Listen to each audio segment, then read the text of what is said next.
Breaking news in the Middle East and around the world.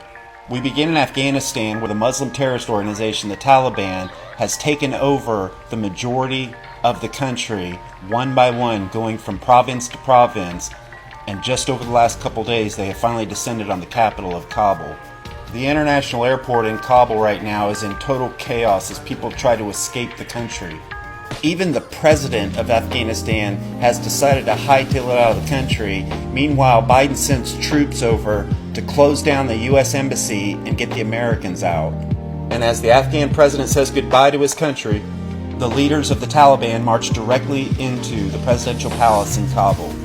Meanwhile, back in America, after having withdrawn all the U.S. troops out of Afghanistan, leading to this quick takeover by the Taliban, Biden sits alone watching what's going on the news. With China already giving legitimacy to the Taliban and their desire to move westward, this takeover by the Taliban in Afghanistan may be indicative of China's next big move in the region.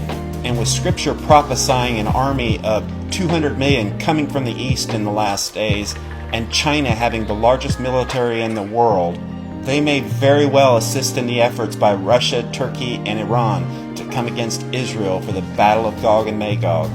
Meanwhile, in Lebanon, after a massive explosion last night in the Northern Territory, the nation continues to completely crumble under the hands of a dysfunctional Hezbollah, which is a Muslim extremist terror organization backed by Iran.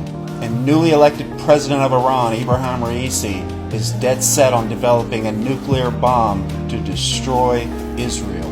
And Raisi has zero respect for Biden and most of the Western world, and has all but pulled out of the talks in Vienna to reestablish the nuclear deal.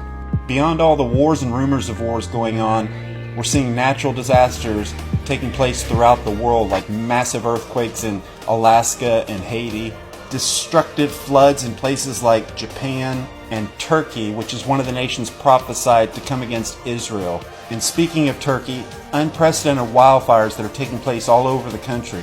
And a very interesting thing that I noticed about all these wildfires that have started due to the extreme heat conditions is their close proximity to the 7 churches in Asia recorded in the book of Revelation. And watching all these fires burn out of control, including places like Algeria behind me, are very reminiscent of the culmination of the tribulation period in the Battle of Armageddon. Ready or not, Jesus is coming back.